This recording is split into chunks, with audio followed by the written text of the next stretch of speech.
Hey Lizelle, thank you so much for joining. So let's just wait for a couple of more people to come. Anyway, it's early. It's still 8:56. I just decided to come online early tonight because the last time I was a little late. So if you have any questions, don't forget to shoot them through the comments during the live sessions so I will be able to answer them for tonight's session. We have so much in store for tonight. We will be primarily talking about essential oils and your pets, hence the costume for tonight. And we will have our draw for the Mother's Day raffle that I had for you guys, or for the ones who joined, to win this awesome package from Cedar Alley, which contains an aloe vera oil, your avocado oil, and some peppermint hydrosol, plus refined shea butter. Yeah, I know! My sister made me wear this kasi sabi niya, it's animal themed, that's why I have to wear it. Tama, di ba? If you guys like my headpiece, don't forget to shoot some heart emojis through the comments so I'd know that you're appreciating my headpiece.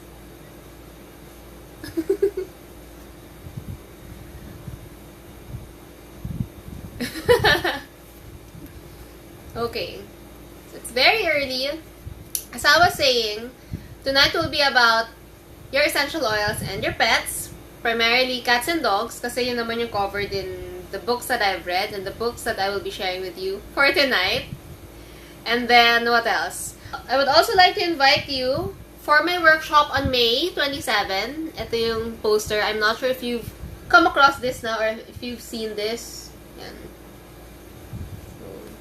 This is my workshop for May. Don't forget to join. Don't forget to sign up. What's great about this workshop is kasama na yung supplies nyo. All the oils outside PSK. And then it also has food, lunch, and drinks included. Tapos, what's special about this is that you get your Dewdrop diffuser personalized for free. So during the event, we have an artist, a very skilled calligrapher, who will personalize your diffusers. Dewdrop lang ang pwede, tsaka rainstone. And yung orb, I think pwede yung orb. Hindi pwede yung desert mist kasi iba yung surface niya. It's a little glossy, so hindi pwede. But for all the matte diffusers, like this, yan. This is what happened to my Dewdrop. Ang ganda, diba? Yan. This was made by our artist last Sunday. And kanina ko lang nakuha. Yan. So it's really pretty. If you want to have your Dewdrop designed like this and personalized like this para it would stand out, para hindi na siya like this na boring lang na white, and bring it to our workshop. It's only $6.50. It covers your food, your supplies, the workshop itself, and your free art. This is permanent na, hindi na siya nabubura. So you better decide kung ano yung gusto nyo. Okay, if you want to join, don't forget to go to Happy Oiler PH and click the link on the Instagram profile. And then just register there, upload your payment deposit slip or your proof of payment, and then you're registered na. I will be sending a confirmation email by May 23. Nawala yung Instagram. Okay. Are we connected again, Instagram? Please send me some likes or emojis to know that you are online. Who else is on Facebook? Okay, we have 5 people. I hope our connection tonight is better. So again, for the newcomers, don't forget to join me on my workshop this May. It's on May 27. And what else? Let's draw na lang the winners sa huli. So, nandito lahat ng sumali for the Mother's Day raffle. Care of Cedar Alley. So, this is the amazing gift pack from Cedar Alley.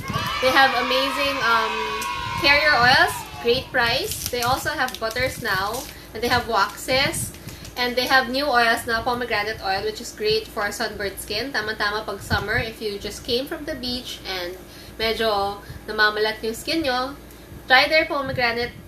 Oh wait, I have it here. Yan. Ito pala. Yan. Try their pomegranate oil. So this is only 315, I think, or 320. It's 100 ml. It's cheaper than the things that you can buy from Healthy Option. Yeah. So later we will draw the winners for this.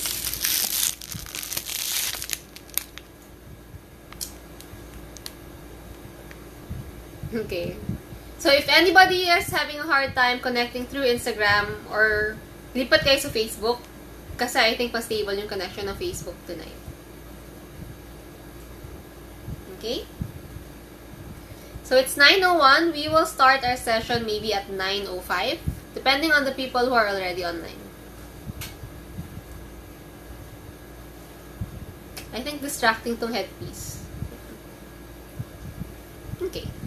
So much better.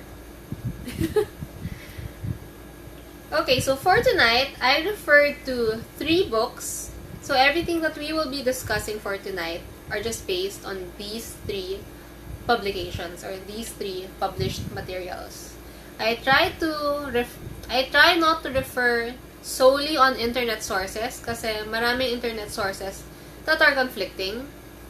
And I think it's a very loose way to teach people if yung source mo is just through Pinterest or through the internet. So that is also the reason why I decided to take up a certification for aromatherapy formally, kasi I want to get formal and credible sources to share to everyone. Okay? So the 3 books are, this one I got from Amazon. It's Private Collection Volume 1. It's for pet remedies. If you have dogs, this is very amazing kasi marami siyang stuff. It has 700 pages and I think 690 pages or parang 680 pages puro pang dogs. And only 7 recipes are for cats. So if you have dogs, this is very helpful. Wala pa akong nabiling book na like a thick, very comprehensive book for cats. This is the only book that I have for cats. Medyo manipis siya. It's from Life Science, which is like the more or less official publication of Young Living. So, and you also have Animals 101. Under this publication, Life Science, meron din silang Dogs 101, meron din silang Horses 101. So, they have a couple of published materials that you can refer to. My problem with these 2 books are meron siyang mga information that is not in sync with the things that I learned from outside sources. So, it's also important for you guys if you're trying to learn more about oils. If you're trying to learn more about oils and if you're trying to, get to know which are the ones na safe and hindi, in any case, don't just refer to one source. As much as possible, get 2 or 3 or maybe 4 sources so that mas kampante yung information na makukuha nyo. Kasi there are a lot of things na conflicting, like for this and for this other book. And it's great that you refer to books from different publications para meron kayong cross-checking of information and you don't just refer to one source, right? Unless the source is really very credible. For example, he or she is, the author is a master of, aromatherapy in relation to animals. So, yeah. So, these are the 2 books that you can refer to. This is very important for me kasi if you guys don't know, start na tayo. So, if you guys don't know, I actually rescue cats. And in my house, I have 17 cats. I think. That's my last count. 17 or 18, 19, I'm not so sure. But it's close to 20. And that is also the reason why I'm very careful with essential oils ever since I started learning about it. In fact, during my first few months, I don't really diffuse at home. I just stick with my personal diffuser. And if I had to diffuse, if, for example, I have bouts of my allergic rhinitis, ibig sabihin parang pag tinutopak ako ng allergic rhinitis, I get my personal diffuser and diffuse it in my own corner. Nagtatalukbong pa ako ng blanket just to make sure that my cats are protected from peppermint because there are a lot of essential oils that are not safe for cats. Dogs are luckier because dogs would have more essential oils suitable for them. And those are the things that we will be discussing for tonight. So I'm sure that the reason why you're here kasi meron kayong either cats or dogs. Which is great because I'm happy that you're trying to learn more about your oils and if it's safe for them. Okay. So let's start with dogs. Since most of the Filipinos I know, most of the household here in the Philippines, meron dogs kaysa sa cats. Okay, so for dogs, you always make sure that you dilute your oils. Even if it's an oil safe for dogs or canine, you should always dilute it. Treat your dogs like babies. Diba yung baby, parang you don't really want to expose them into neat application as much as possible. You are highly recommended to use hydrosols. Kaya nga parang ang happy nitong kit na to from Cedar Alley, the one they're giving away, kasi they actually let you try this peppermint hydrosol. And peppermint hydrosol is really helpful, for example, for infants aged 6 months to 1 year, kasi yung mga age na yun, they're not really encouraged also to use essential oils. Mas encouraged sa kanila yung hydrosols. What are hydrosols? The hydrosols are the byproduct na nakukuha when you distill a plant to turn it into essential oil. During the process of distillation, diba, iboboil mo yung plant, for example, through steam or yung boiled water, ganyan. Yung steam aakyat, tapos may evaporation, and then precipitation para pag napunta sa kabilang side ng still, lulutang yung oil, and then sa siphon yung oil, those will be your essential oils, and the ones that will be left at the bottom, yung bumabagsak sa ilalim, na mas heavier molecules, yun yung kinokollect as hydrosol. So, before, hindi nila alam na may use ng hydrosol, tinatapon lang nila, until they discovered that hydrosols are actually parang very, very, very diluted. A very, very, very light form of your essential oil. So, instead of throwing it away, noon tinatapon lang nila, ngayon they're using it as, they bottle it up and sell it to people. It's so much cheaper than your essential oil. In essence, para siyang super duper diluted form of your essential oil that you can also use for your body, for example, for your kids, for example, for your pets. Especially itong peppermint hydrosol, it's great for your dogs if ngayon medyo mainit. So, medyo naiinitan sila, just spray it on their coat and spread it. Sa aso lang bawal siya sa cats. Spread it, and then yun. It's gonna cool them down, and peppermint is safe for dogs. So, for dogs, in general, for cats and dogs, and even for humans, you always have to take into consideration their weight and their age. So, for dogs and cats, for animals, mas naglilin towards tayo sa weight nila rather than sa age. So, for those animals or dogs, specifically, for those who are below 10 pounds, so that's about more or less than 5 kilo, less than 4 point something kilos, you have to make sure that the dilution rate is 1 essential oil into 100 drops of carrier oil. Kasi masyado silang maliit. Yung body mass ng pet mo, ng dog mo, is too small. Hindi niya kakayanin pag maraming essential oil. Remember, these pets are highly sensitive, much more sensitive to essential oils than us humans. So, kung tayo mas kakayanin natin yung pag-overdose ng things, sila hindi. They're gonna have a higher chance of liver toxicity. Mas mabilis tumama sa mga internal organs nila. Mas mabilis yung, mas konti yung threshold nila to hold all those foreign molecules. Yan. So, for dogs na 11 pounds to 20 pounds, you have to make sure that the dilution rate is 1:75. Okay? And then for those pets that are 30 to 60 pounds, make sure that you do it at 1:5. 1 drop of essential oil to 5 drops of carrier oil. So, yan. That's the basic rule. And through this book, itong book na ito, Essential Oils for Pet Remedies, most of the recipes fall under 30 to 60 pounds. So, yun yung mga medium-sized dogs. I would say, mga pickle, or, yeah, yung mga ganong range. Okay, so for application, normally for dogs, you can apply it to the area of concern through their belly, kasi sa belly nila yung pinakamanipis na balat, and medyo parang mas hindi hairy, di ba, pag nasa belly. And through their paws, like humans, di ba, sa paa, or sa soles of the feet, or palad. Sa dogs, pwede mo lagay sa paw. Remember, we are just talking about dogs. Nasa dogs pa lang tayo. So, for dogs, your application, or where you apply your oils, if it's topically, is the area of concern, kung saan yung masakit. Sa belly, kasi dun yung pinakamanipis na balat. Sa paws, and sa fur. And then, you can also let them smell through your hands. Okay. So, what are the oils safe for dogs? Marami siyang list actually for dogs. Dogs are so much luckier than cats kasi maraming oils pwede sa kanya. These are geranium, lavender, Roman chamomile, German chamomile, bergamot, lemon, rosemary, citronella, lemongrass, peppermint is safe for dogs. Palo Santo, myrtle, myrrh, cedarwood is safe for dogs. Pine, orange, eucalyptus, grapefruit, juniper, thyme, oregano, clove, frankincense is great for dogs. Ilang-ilang, clary sage, sweet orange, vetiver, jasmine is great for dogs. Marjoram is okay for dogs.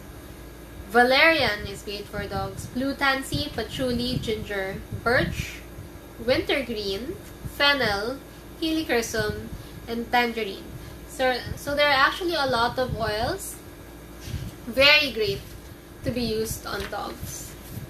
And before, when we go to, for example, when we go to department stores or pet stores, we often think na, kapag yung, kunyari, if it's a dog shampoo, it's automatically safe for cats. Diba? Like ako, I mostly have cats. So, when I go to pet stores, since yung mga cat supplies here in the Philippines are very, very limited.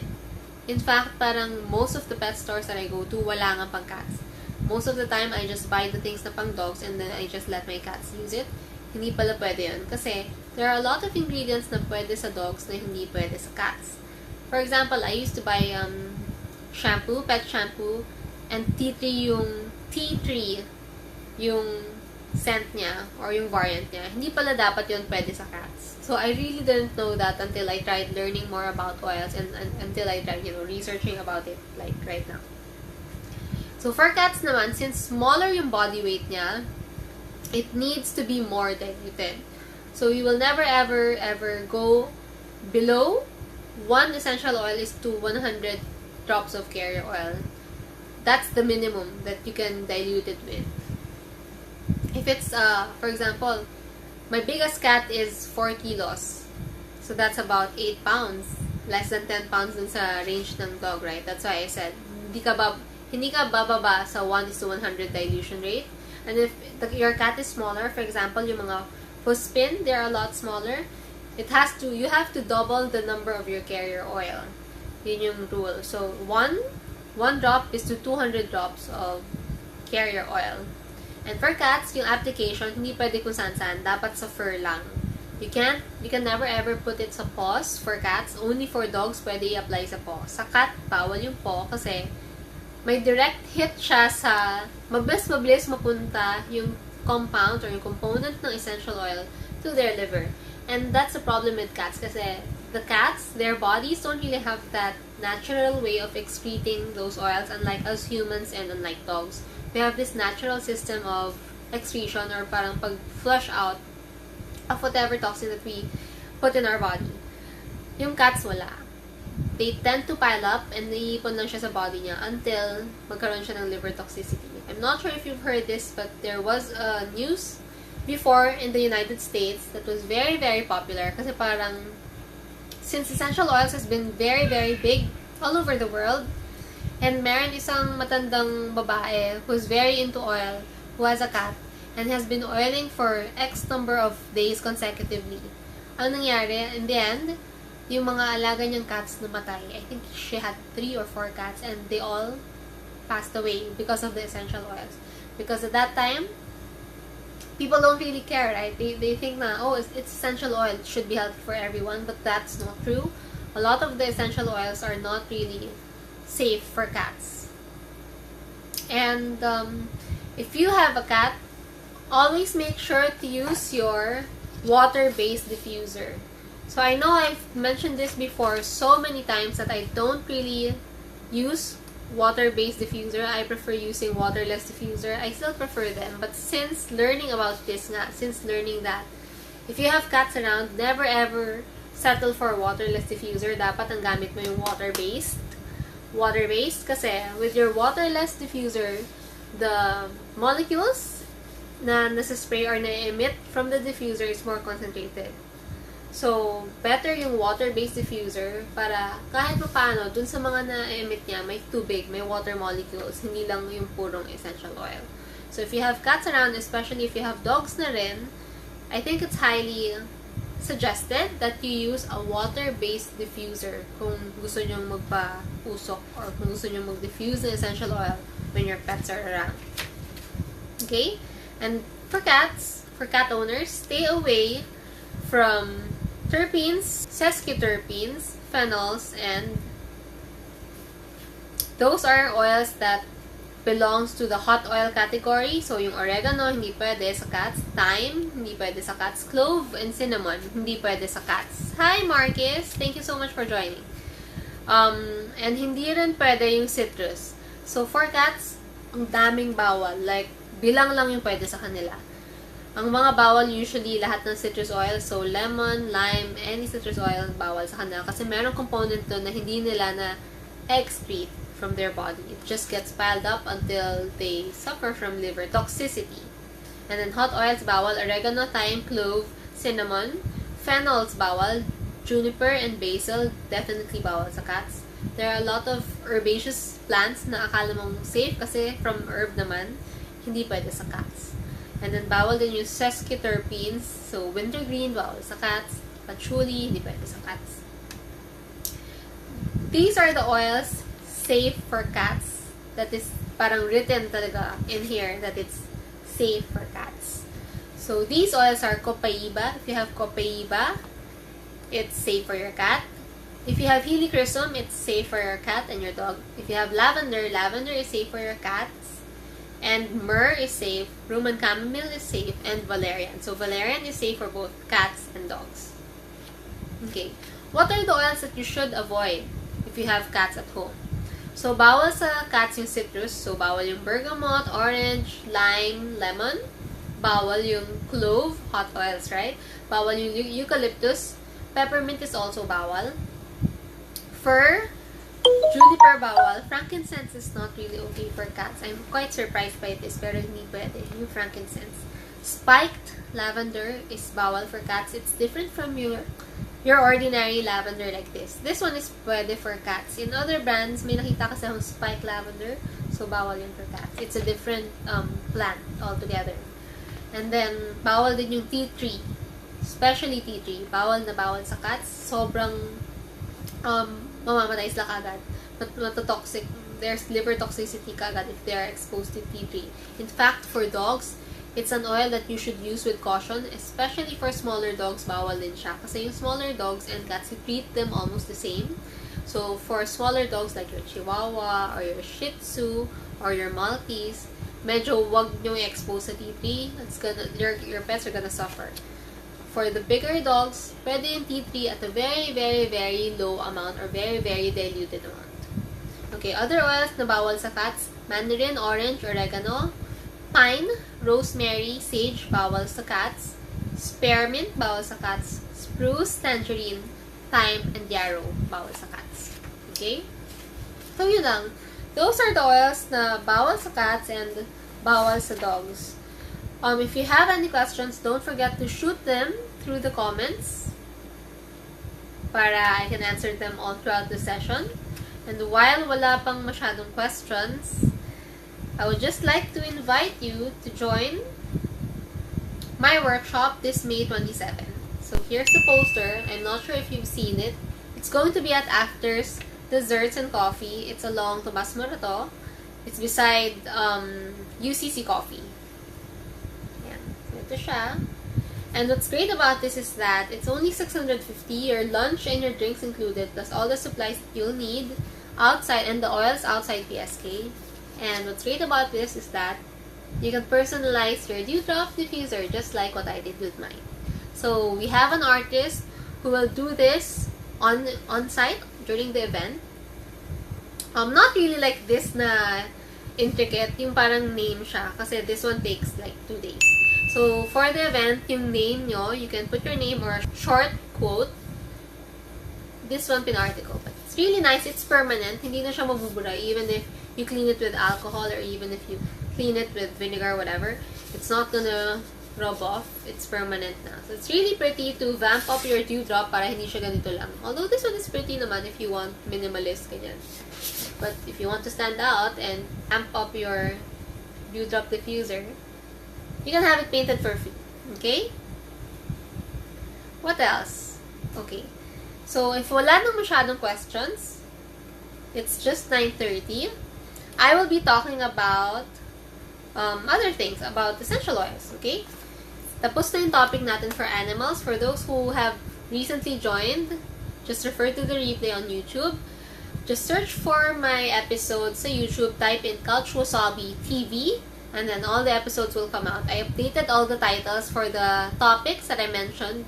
Parang more or less yun yung main topic na pinag-usapan. Kasi in every session, we talk about so many other things. But we have a main topic and then medyo nawawala guys topic kasi sa mga questions ng mga attendees. So, in-update ko na yung title. You can refer to that. You can check it out. And while if wala pa mga questions, I'll probably end early tonight since I started early. But I also want to discuss carrier oils. Okay? So, for tonight, kasi ang daming bagong carrier oils. Plus, I'll be drawing the winner for tonight's, for the raffle ng Mother's Day. Okay. So, I have a few carrier oils here that I can show you. Kasi a lot of people are still asking me about this carrier oils. What is the correct carrier oil to use? For starters, for beginners, I always tell them that I recommend people to use sweet almond oil. Wala lang ako dito.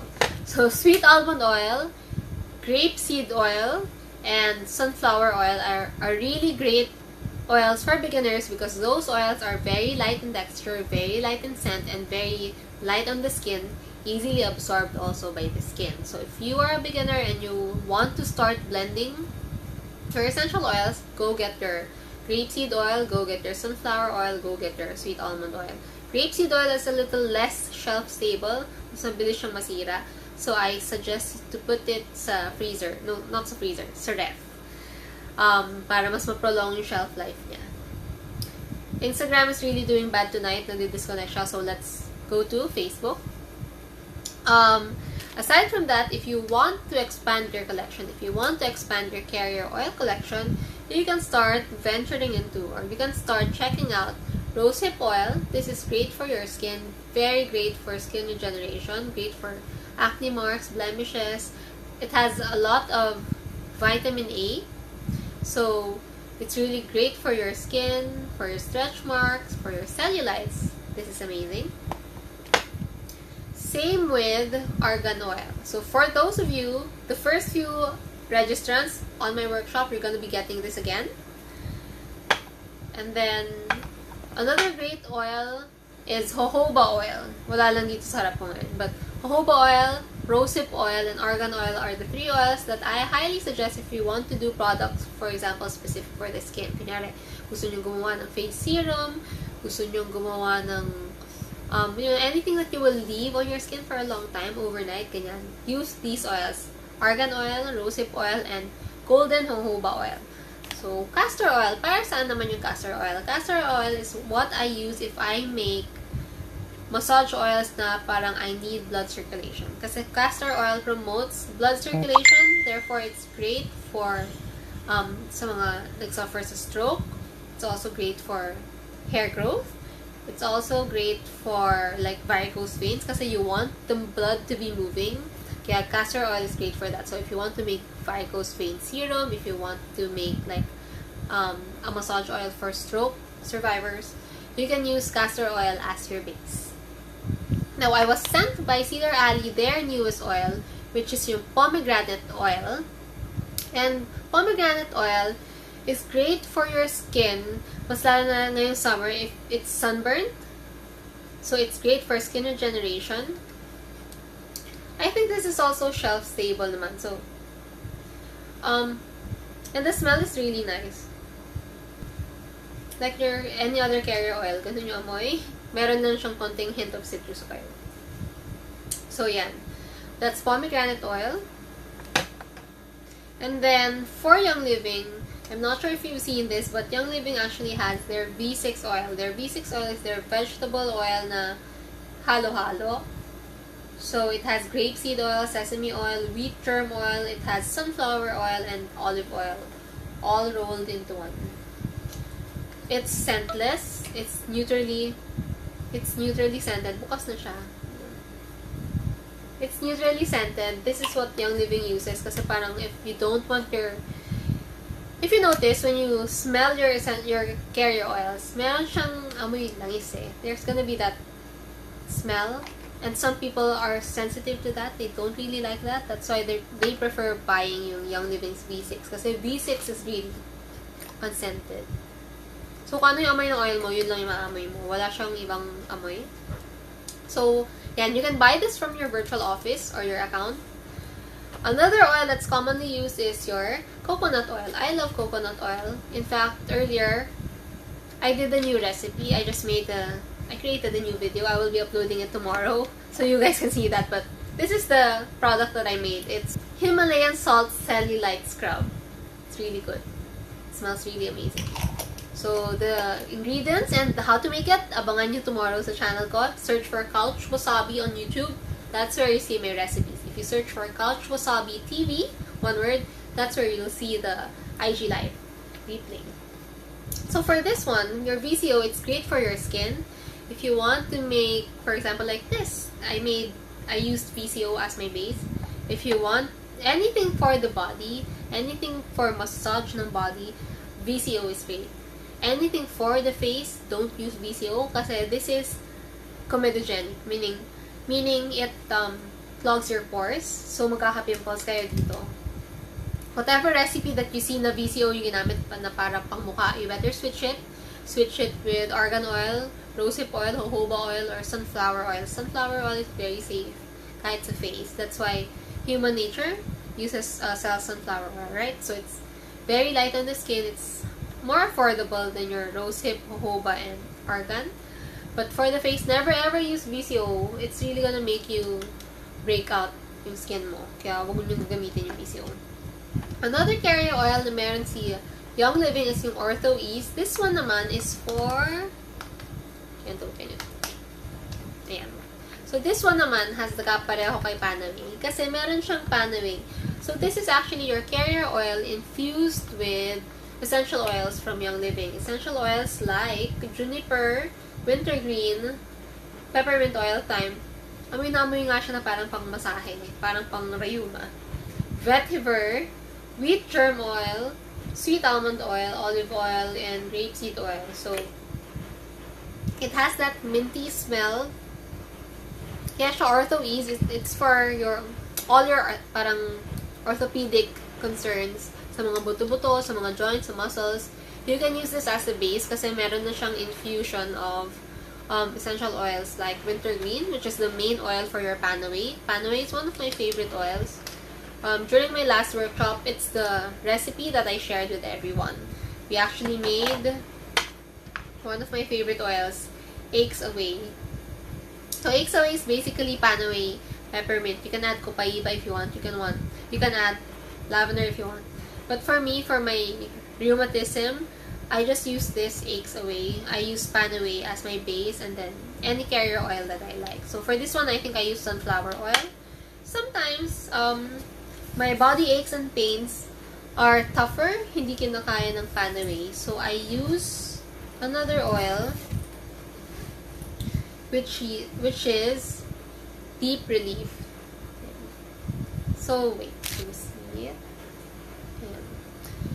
Yan. So, I use Deep Relief. It has a different smell versus Panaway. Parang mas amoy toothpaste to. And it works differently.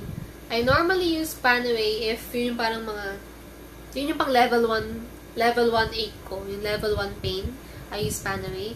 Pero pag hindi nawala sa Panaway, I grab my Deep Relief and I just put it there. And since it's more effective sometimes than Panaway, I also made a blend out of it. So I have my Aches Away for Panaway and I have my Relax and Relief for Deep Relief. Yan, so I have two.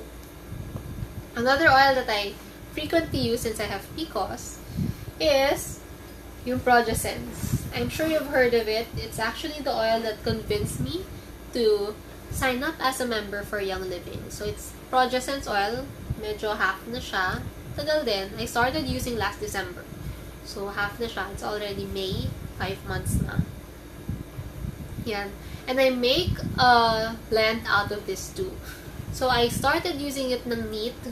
Then I realized na, okay, I'll just make a blend out of it. Kasi kahit sa blend, okay naman ako eh. So you can try that too. First month, second month, you can use it neat. Just put yung roller aroma glide fitment and then use it nightly. And then observe yourself, observe your body. Kapag okay naman, regulated naman yung hormone, maybe you can tone it down. So if tinone down mo, okay pa rin, same results, then you can stay with the toned down recipe. If not, then go back to your neat application. Progessence is okay applied neat kasi it's a blend. And I think meron na siyang ano eh. I think meron na siyang base kasama. It has vitamin E. It has other ingredients aside from pure essential oil. So you can basically use this to neat. But I also make a blend out of it. This is my PCOS blend. And I put Progessence as my main oil. Plus other oils that helps regulate my hormones. So those are the oils that I normally use. If you have other questions, don't forget to shoot them through the comments. If not, I will be picking my winners for my Mother's Day giveaway and then we will end this session. Yan. Yung isang screen is still paused. So medyo may problema tayo tonight sa IG. I'm glad Facebook is connected all throughout. If you have other questions, shoot them now before it's too late. Yan. So before I draw my winners, I would like to invite again everyone to go to my workshop, sign up through Happy Oiler PH IG account. There's a link there. You can sign up and attach your payment, proof of payment. Okay, so it's time to draw our winners. Okay. First winner to get this amazing gift pack from Cedar Alley is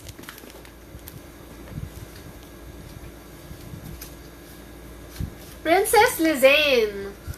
I wrote na lang yung mga Instagram handles na nag-join na. So, Princess Lizane, don't forget to message me your mailing address so I can send it to you within 5 days. Next winner. Good luck, guys. Dalawa. Bigyan natin isa. Mitchie Me. Congratulations, Mitchie Me. Don't forget to send me your address. And third winner,